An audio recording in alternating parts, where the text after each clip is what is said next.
Oh, okay. Yeah, well. Okay, so first of all,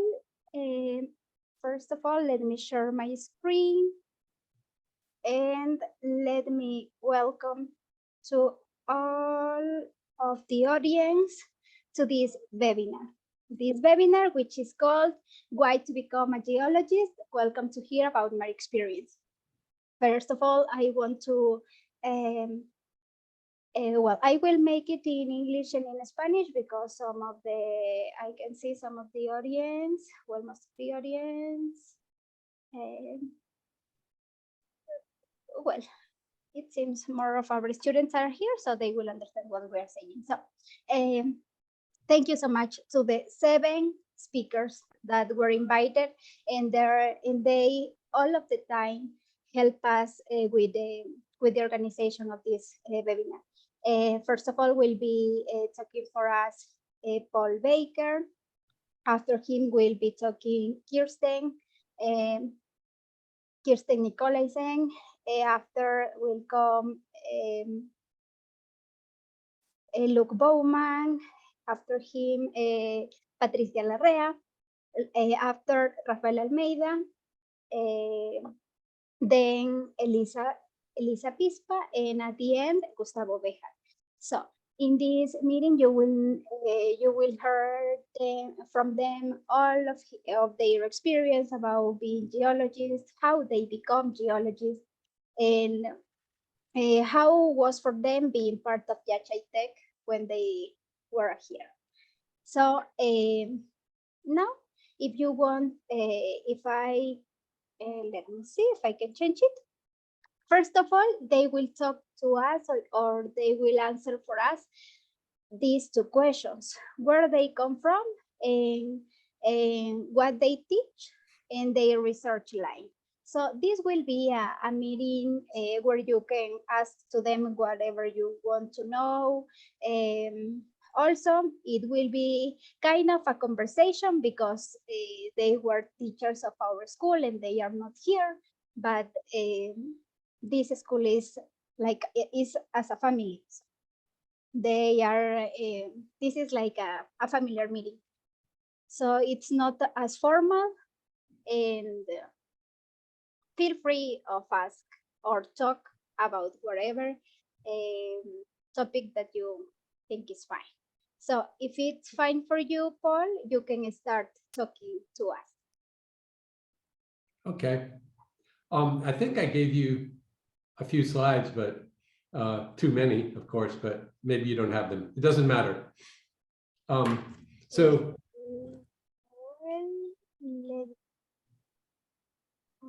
I saw them flash up there, but it, momentarily. It's okay. Should I go on? Yeah, well, you're looking to my screen, right? Yeah. Because I want to stop it, but it doesn't let me see.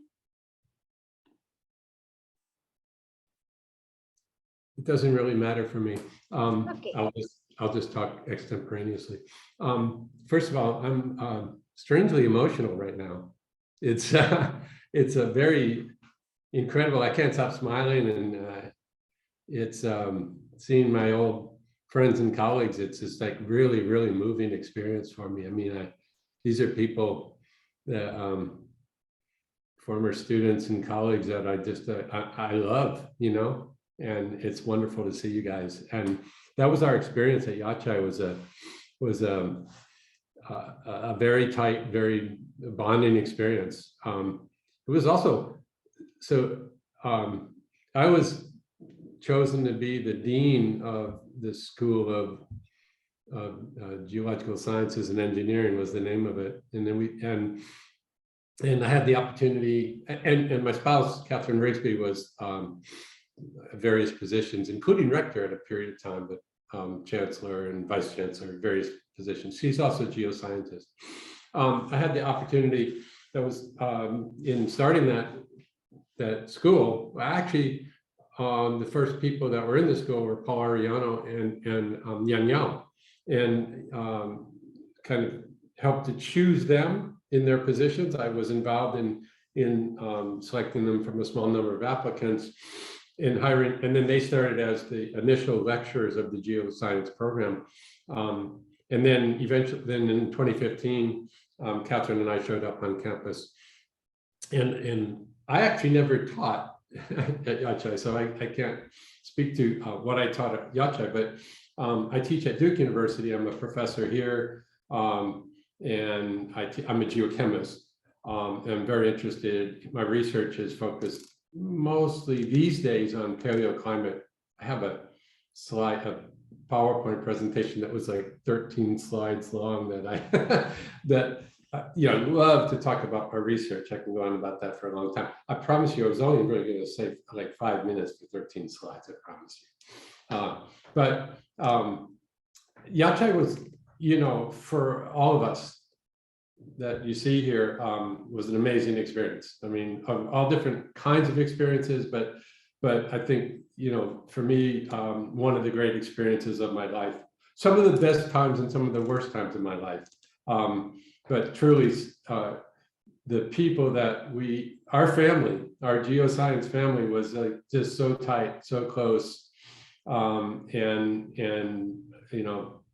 now I realize like these are lifetime friends, even though I'm not very good at communicating with you guys. I'm sorry for that.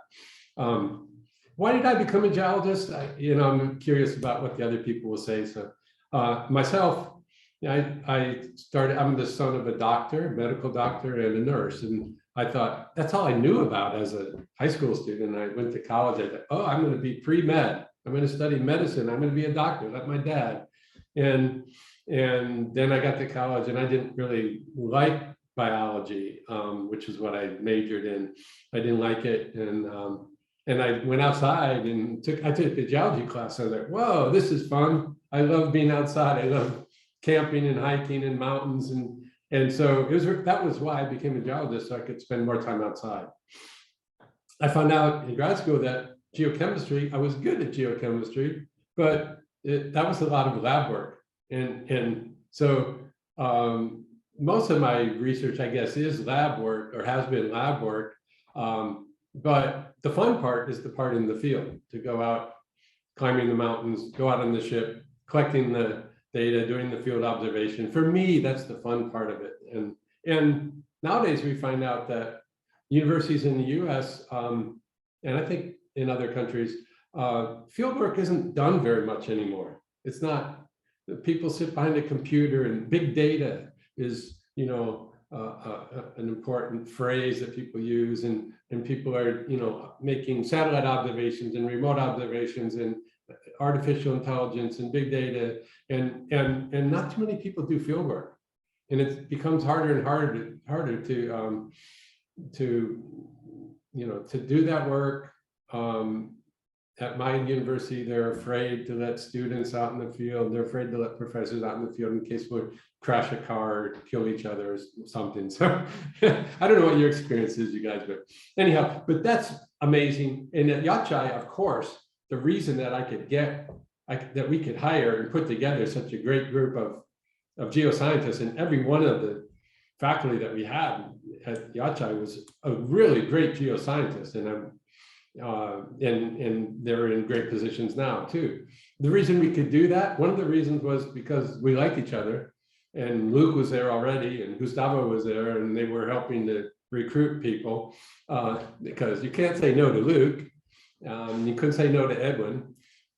And so we put together a wonderful team of great geologists, and it was easy to attract people, partly because of the family, but partly because it's such a beautiful place. You can, there's not many campuses in the world that you can look at a volcano with a glacier on top and be on the equator. And so, as you all know, Yachai is in a very, very privileged location, perfect for geoscience.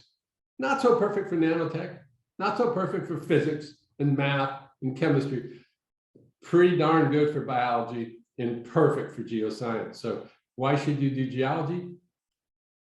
It's wonderful fieldwork. It's a wonderful life, if you get so lucky that you can do that. Why should you do geology at Yachai? It's the perfect place for it. And there's tons and tons and tons of unexplored environments around there and unexplored processes. And yeah, so that's enough. I'm really, really excited to hear what the other people have to say. I want to learn more about my friends. Thanks so much, Marisa, for having us. This is great. And thank you, students, for attending. Thank you too. So I want to ask to all of you, do you want to maintain the order, or you prefer to talk by yours? So, because in this time, it will be the turn of Kirsten if she wants to talk. Yes, I'm fine with that. I'm gonna try sharing my screen. Very fancy.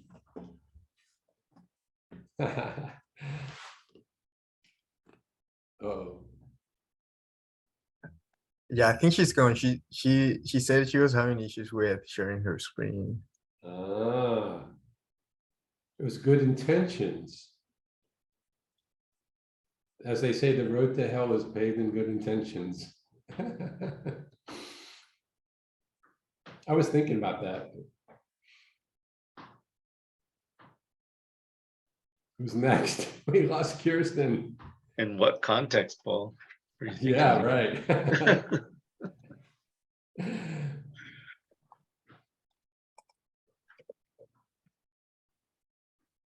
Raphael, I'm sorry we never got to work together in person. Yeah. It's okay.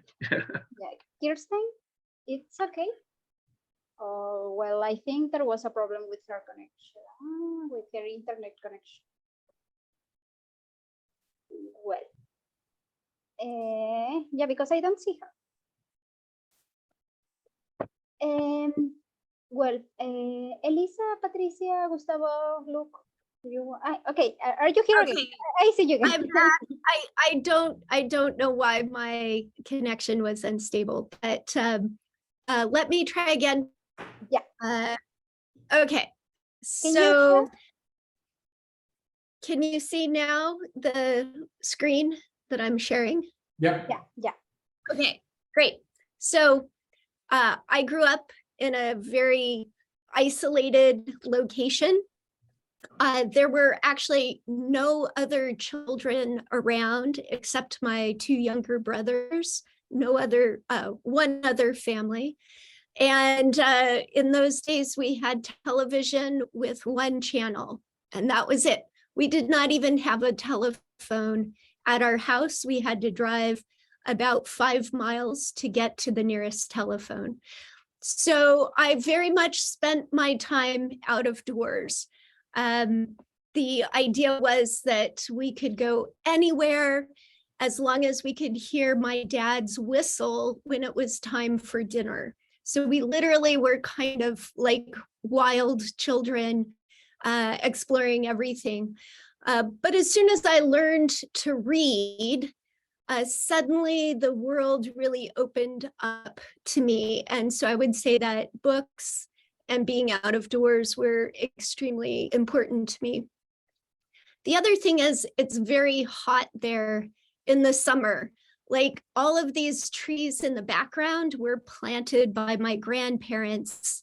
There literally are sand dunes, cactus. It's very hot. There's no shade. So I always used to look at the mountains, which you can see.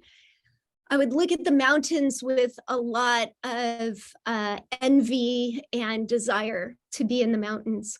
I went to public school. Some of the teachers were fantastic.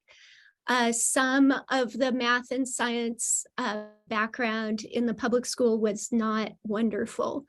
I also studied French. We had the choice of only 2 languages, and so I chose French, even though I have tried to learn Spanish a bit more recently. So school took me I went to college in Colorado. I went back to Wyoming for my master's, in part so I could go to Alaska, and I'll come back to speaking about Alaska. And then because I felt very much like I don't know, I still felt kind of like a cowboy with no polish, a rough gem.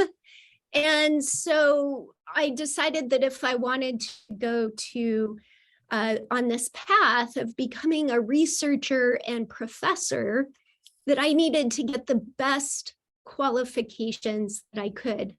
So I went to Massachusetts Institute of Technology, MIT, in Boston for my PhD, and worked very hard there. Okay, so I'm wandering a little bit, but my first undergraduate research project was at a volcano in Oregon. It didn't look like any of these, actually. But I fell in love. I was totally obsessed with volcanoes from that point on. It had shade, they had trees, and they provided complex puzzles about where did the magma come from, how did it form, how did it change as it was coming to the surface. I also was always curious about human prehistory. I wanted to be an archaeologist at one point, but I decided that they had already made the discoveries, so there was no point. But lately, I have been studying these volcanoes in Alaska, these small volcanoes. This one is Mount Cleveland, which lately has been erupting about once or twice a year. This is a view of Mount Cleveland from helicopter. This is, right, so we think about volcanic bombs as being kind of small. This is not attached to a lava flow. This is a volcanic bomb that came out as a giant slug of lava. It traveled at least half a kilometer, and it is the size of a small car and broke apart when it landed, which I had walked over this area 4 years before that eruption. So it was really wild to go there. I love to work with international teams. You can see at the lower right, a team that I was a co-leader of, about 20 people. We had people from Japan, Russia, and Canada, as well as several areas in the US. So I can tell you that one of the most important skills that I have as a geoscientist is my ability to speak 2 languages. I can get by in a 3rd language, and I know enough Russian to make people smile at my pathetic attempts. But I think one of the amazing things about being at Yachai is you have a chance to develop into being an international scientist. That is, mastering the ability to work as a scientist in Spanish and English it just creates so many opportunities for you. So for me, that was really instrumental. I'm really grateful that I have had a chance to do fieldwork, including with Yachai students. So here's me doing fieldwork last summer in Hawaii for the first time. That was fantastic. Here's Gustavo a few years ago. When I was at Yachai, I was on sabbatical from my college, and I was so lucky to meet Paul and Catherine and just immediately feel this warmth and excitement and enthusiasm for the Yachai Tech project. And it was one of the best moments in my life when I got to live in Ecuador. So I taught volcanology at Yachai because Luke was just arriving. And so I kind of filled in for 1 month, and then he took over excellently. So I have this slide up because right now, my concern, my efforts are in 2 directions. One is supporting students from all walks of life, whether they're international, whether they're underrepresented in my country or everyone, but really making sure that every curious young person has a chance to fully develop as a scientist and follow the career that they're aiming for. My other main driving force right now, this green arrow tells you how old I am. That is what carbon dioxide concentrations were in the atmosphere when I was born. We would be so lucky to get back to that. We're not even aiming back that far. These are the carbon dioxide concentrations. Let's see, when I started graduate school at MIT, this is about where they were when I had my second child and moved to my job at Whitman. And today we're off the charts. We're off the charts. And so I feel that I got to be a geoscientist who traveled immensely. I've been on almost all of the continents, I guess all except Antarctica. I've gone to conferences everywhere, and my flying to do this research and share my results has contributed to this problem, okay? So I feel like it's really my responsibility and my generation's responsibility to acknowledge this and to work very hard to make sure that our shared future can be glorious and comfortable and sustaining to all of us. Thanks very much. Thank you so much, Kirsten. Well, she was so inspiring for all of us. So if you want to continue with the order, Luke, do you want to talk to us, to talk about your experience? Hi, everybody. It's good to see everyone again. This is really special. There's a couple of little side chats going on under the radar about how good it is to see folks again. So thanks for inviting me. Happy to spend a few moments with you here. I've got class in a few minutes, so I won't be able to stay around too much longer. But I'm a research assistant professor at Michigan Tech, and so Elisa has history here. Gustavo is here now. Some of you knew Domenica Guillen and Cristian Salas. They were here for their master's degrees. So it's been fun to still have ties to the Yachai community here at Michigan Tech, and we hope to continue to bring students here and have collaborative projects and keep this relationship going into the future. So a little bit of my background. I think, Raisa, your question was, what do you teach and what are your sort of research interests? So I teach 2 grad classes at Michigan Tech right now, a scientific communication class that's essentially required for all of our new master's and PhD students.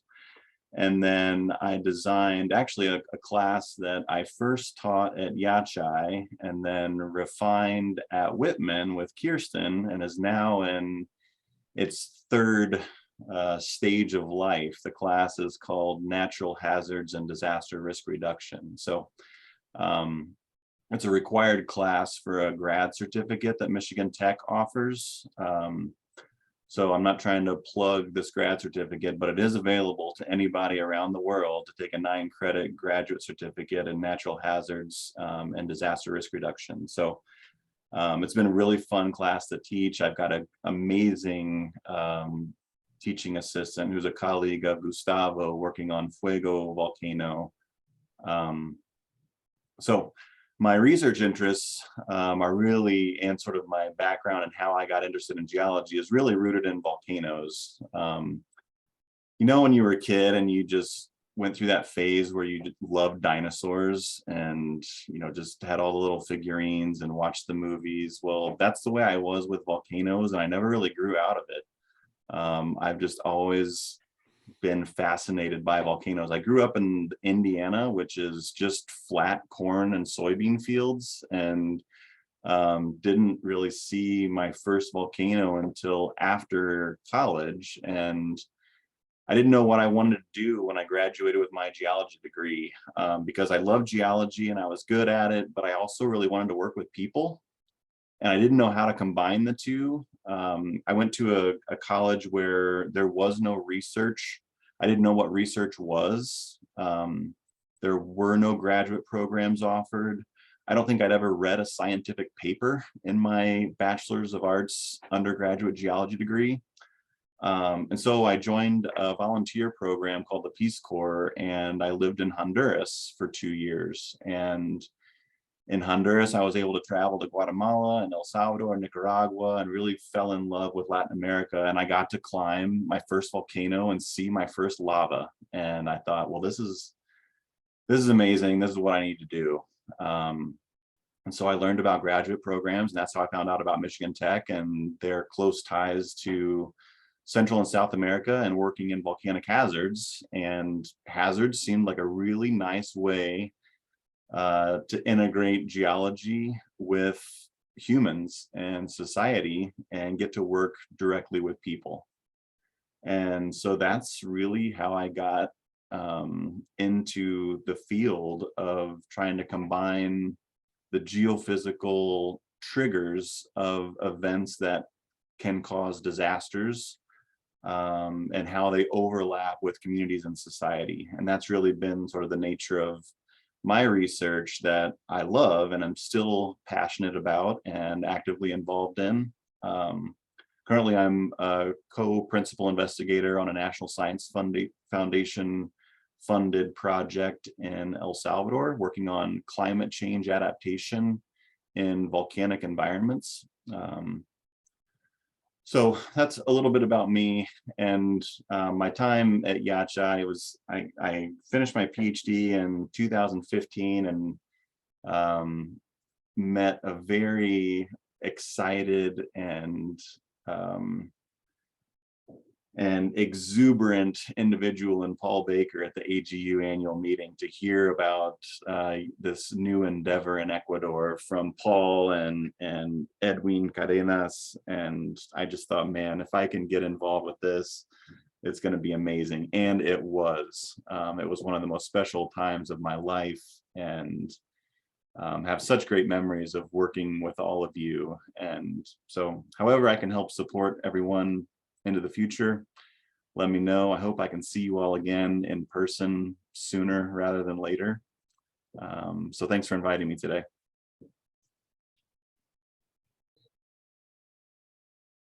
Thank you so much, Luke, for your speech. It was, yeah, you see, I invited to all of you because by suggestion of all of the teachers here, because I am new. I am, as I always say, when I go to my classes, my students say, so you are the teacher, but you seem a student. And I said, yeah, because it's not how you look like, it's what you know. So thank you so much. Thank you so much, Luke. So continuing with this, Patricia, would you like to continue? Yes, sure. Can be the next one. Hope you can hear me. Say my internet is kind of unstable too. No. So I'm Patricia Larrea. I'm from Spain. It's so nice to see all your faces, guys. Both like the teachers back in Yacha and the students. I recognize many of you. So I'm so excited to stay here today with you. So I say I'm from Spain. I studied my undergrad and my graduate studies in Spain, in Zaragoza. I'm from Zaragoza, so Zaragoza is half the distance from Madrid to Barcelona. Yeah, my set. And when I was a child, Zaragoza is very, very near to the Pyrenees. So the Pyrenees is this mountain chain that separates Spain from France. So with my father, that he loves to travel, we always went like once a month to the Pyrenees. So I was fascinated by those high mountains, and I wanted to understand why they were there and what do they mean and all kind of processes that were happening. So that's why I think I became a geologist. Even I thought that I wanted to be a vet, but I think when I was in the secondary school, just before choosing, I said like, I don't want to really work with living things, so I just moved to the rocks. And I think it was a really a good idea because I really like geology and to start doing geology. So when I did my undergrad studies, I had the opportunity to do my last year in Cardiff, in Wales. So I went there to do my last year. So then I started to speak English. And then when I saw that being a geologist, I was able to work somewhere else, not just in Zaragoza, just with the Pyrenees. So my time there started to motivate my passion for volcanoes. And when I went back to Zaragoza, they offered me to start working in the Azores, the Islas Azores that belong to Portugal. So I did my master's there, and then we continued with my PhD there. So even I was in Zaragoza, I was studying with rocks from a different country and from a very different like tectonic context. So it was really a good experience. And during my PhD, I also had the opportunity to do research stays in different countries. I went to the Netherlands, I went to the US, and during that time I met people that offered me the opportunity to continue with my postdoctoral studies in the US. And that's how I went to the US for a couple of years. And then when I was there looking for a job, then this call from Yachai appeared, and then that's why I decided to move after knowing Paul and the rest of the crew, and I had such an amazing time there. But now after Yachai, I also went to different countries, so because I've been living in so many places. So I moved to Mexico and then to Colombia, and now I'm in Chile. That's where I am right now. So in Santiago, we moved here before the pandemics. It's been very special 3 years, I would say, like starting a new country with all this COVID thing. But it's been a pleasure to be here too, because as the time I was in Ecuador, there are so many things that you can learn and discover in these countries that the geology is not all done. So yeah, I think that's why I became a geologist, because I really wanted to have the response for new answers. And to new questions. So that's why I became a geologist.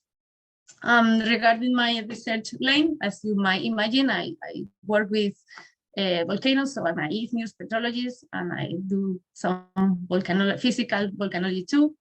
And regarding teaching, I mostly teach like intro to geology and mineral science, igneous petrology, when they allow me to teach that, because I'm the youngest in my department. So I don't have the opportunity to choose what I want to teach. But yeah, that's what I am doing recently. And as I said, my experience in Yacha was amazing. It was as Paul Baker said someday to me, it's going to be your best postdoc. And it wasn't a postdoc, it was a life experience. It was amazing to meet all these people, to have the opportunity to share my time with the students, to know about the geology of Ecuador, to learn about so many different things, like as a geologist and as a person. So it was a really good time. So I think if you have the opportunity to work to become a geologist there, and to have the opportunity to explore your territory, that is amazing. I think it's gonna be a good opportunity for you guys. So as Luke said, I am here to help all of you. Any question you have, if you really want to come to Chile and if you want to do some of the studies here, just know my name and email me. I will be happy to help. So that's all. We can continue talking later. Thank you so much, Patricia. Yeah, it's one thing that Daniel told me when I arrived to Yachai. He told me the teachers here, more than great researchers, they are the best persons. So yeah, that's why I guess. So thank you so much. I send you a big hug to all of you. So now, Rafael, if you want to talk to us. Yes, I'm just gonna share my screen just to put some pictures on the background while I talk, if everybody can see it. A ver, yo voy a hablar en español porque sé que hay muchos estudiantes que están aquí aún que no son de la carrera.